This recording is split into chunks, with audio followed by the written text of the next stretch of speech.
LPG strike comes to an end. Oil companies to raise the rent price for truckers. Union Home Ministry audits 6 non-governmental organizations in Tirunelveli and Kanyakumari for allegedly receiving foreign funds and for aiding anti-nuclear protests. Fire at Erlagam building burns out crucial documents of the Social Welfare Department. Ndtv-Hindu investigates the estimate of the huge loss. The Madras High Court warns government not to take any adverse action and modify Anna Library. Court also asked government for environmental clearance certificate and details of tenders issued for conversion of old secretariat into a hospital by tomorrow.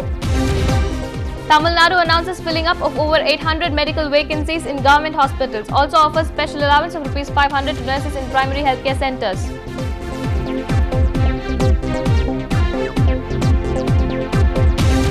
Chennai Corporation launches an awareness drive among the students on the importance of segregating garbage. Will stage plays across the city on the new waste disposal system.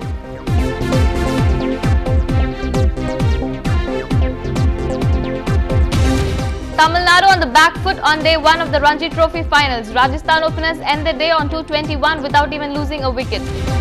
2 is better than 1 seems to be Kollywood's mantra. A look at how movies with dual heroes like Nanban and Vete rakes in the moolah.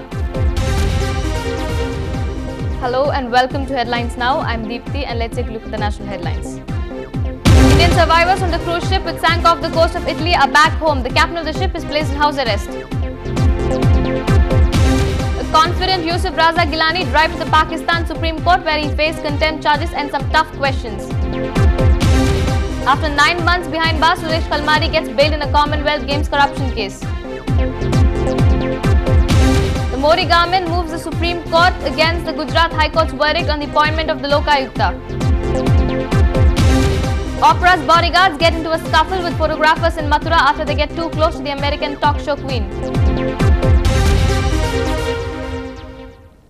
The 7-day strike of 3,700 LPG tankers has finally come to an end. The truckers made the announcement after hard-fought talks between them, the government and the oil companies. The oil companies have now agreed to raise the rent price for truckers. The Southern Region LPG Tanker Lorry Transport Owners Association spearheaded the strike for the past 7 days, which pressed for renewal of tenders by oil marketing companies.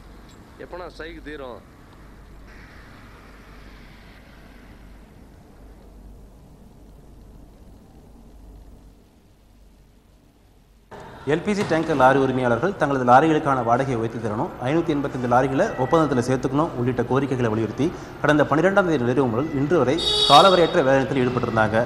இதையடுத்து இன்னைக்கு 3வது கட்ட பேச்சுவார்த்தை சென்னையில் நடந்தது.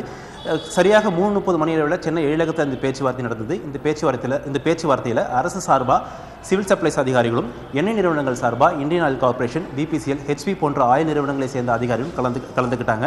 3 மணி நேரம் நடந்த பேச்சுவார்த்தையில் தீர்வு எட்டப்பட்டதுனால இன்று நள்ளிரவு முதல் இந்த வேலை நிறுத்தம் வாபஸ் பெறப்படுகிறதுன்னு அறிவிச்சிருக்கிறாங்க. இவங்களுடைய கோரிக்கைகள் முக்கியமானது என்னென்னு கேட்டிங்கன்னா, 585 லாரிகளை ஒப்பந்தத்தில் சேர்த்துக்கணும்னு சொல்லியிருக்கிறாங்க. அதுக்கு ஆயில் நிறுவனங்கள் சம்மதிச்சிருக்கிறாங்க.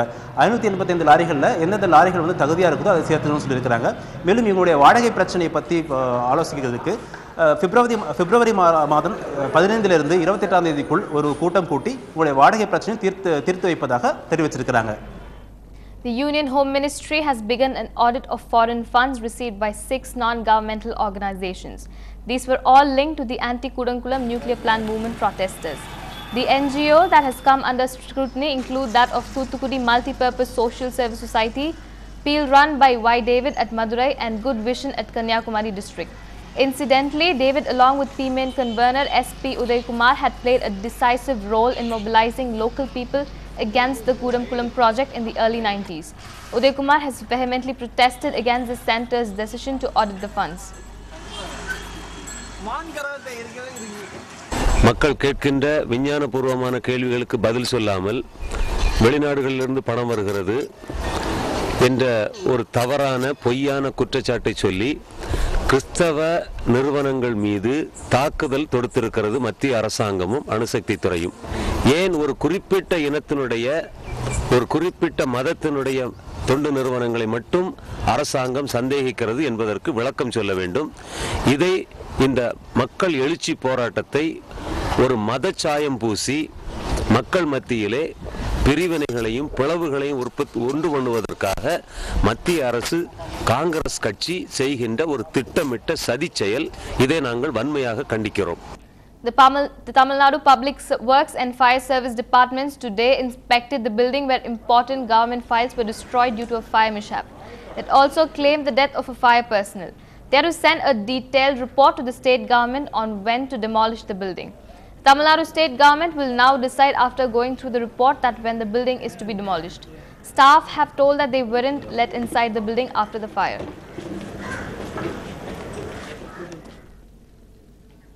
The Madras High Court has come heavily on the government in the issue of converting the Anna Centenary Library into a multi-speciality hospital. The judges had earlier asked the government to file the response, after which the Advocate General filed that the government wanted to construct an integrated knowledge park. The judges ordered that the stay will remain at the state's proposal to construct one and that no adverse action should be taken by the government. The case has been adjourned for 4 weeks now. அண்ணா நூற்றாண்டு நூலகத்தை மாற்றக்கூடாது என்ற பொதுநலக்கு public interest litigation இன்று தலைமை நீதிபதி அவர்கள் முன்னிலையில் வந்தது. அவற்றை விசாரித்த நீதிபதி அவர்கள் அரசு தரப்பில் பதில் கேட்டார்கள். பதிமனு மீது அப்பியரான அட்வொகேட் ஜெனரல் அவர்கள் இன்டகிரேட்டட் பார்க் தாங்கள் கட்டவிருப்பதாக தெரிவித்தார். அதற்கு நீதிபதி அவர்கள் ஏற்கனவே கொடுத்த ஸ்டே ஆர்டர் கண்டினியூ ஆகும் என்றும் அரசு எந்த ஒரு அட்வர்ஸ் ஆக்ஷன் எதுவும் எடுக்கக்கூடாது என்று கூறி உத்தரவாதம் விட்டுள்ளார்கள். Over to another issue that has created much tension in the city. The writ petition filed against the decision taken by the Tamil Nadu government regarding conversion of the new secretariat into a multi-speciality hospital came up for hearing today. The counsel who appeared for the petitioner argued that the government has not obtained permission from the Environment Department and that the government is floating tenders for the conversion. The case is posed for hearing tomorrow, where the government is expected to file a response. Senior counsel appeared for the petitioner argued that the government has not obtained any permission from the Environmental Department to convert into an hospital, and moreover the government is now trying to convert the new secretariat building into an hospital by floating over tenders, and the government has no authority or power to change the policy decision which was taken by the earlier government. The Tamil Nadu government today announced the filling up of over 800 medical vacancies in the government-run hospitals across the state.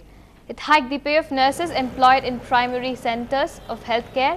Further, the government announced a special allowance of Rs 500 to nurses appointed for natal services in PHCs across the state. The nurses presently took home consolidated pay of Rs 4,000, Rs 4,500 and Rs 5,500 per month in the first, second and third years respectively. It's that time of the year again. People across the country have begun to wreck their heads about the upcoming Union Budget 2012. As a part of our special segment, Dear Finance Minister, we decided to speak to a few citizens and find out what's on their wish list for Pranab Mukherjee. Today we get a glimpse of the expectations of animal welfare activists.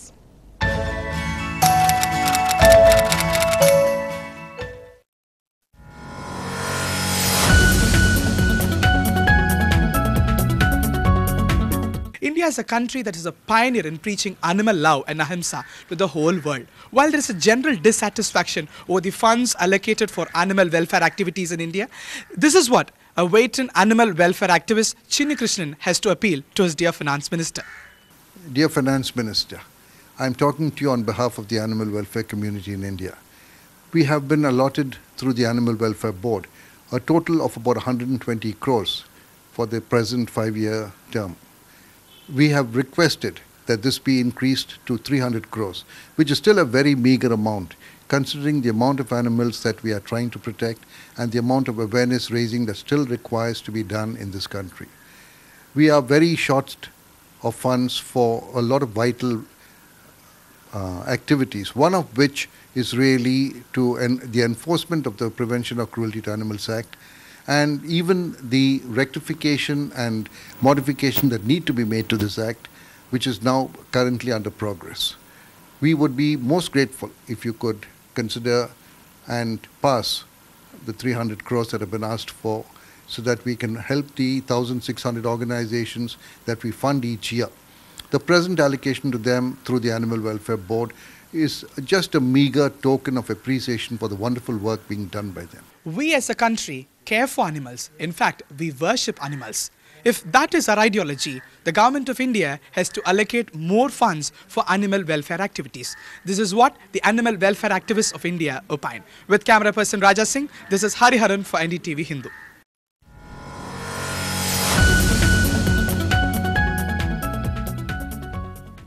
If you're a resident of Tenampet, Kodambakam or Adayar, do not be surprised to have conservancy workers knocking on your doors, not just to collect garbage but to have a chat with you as well.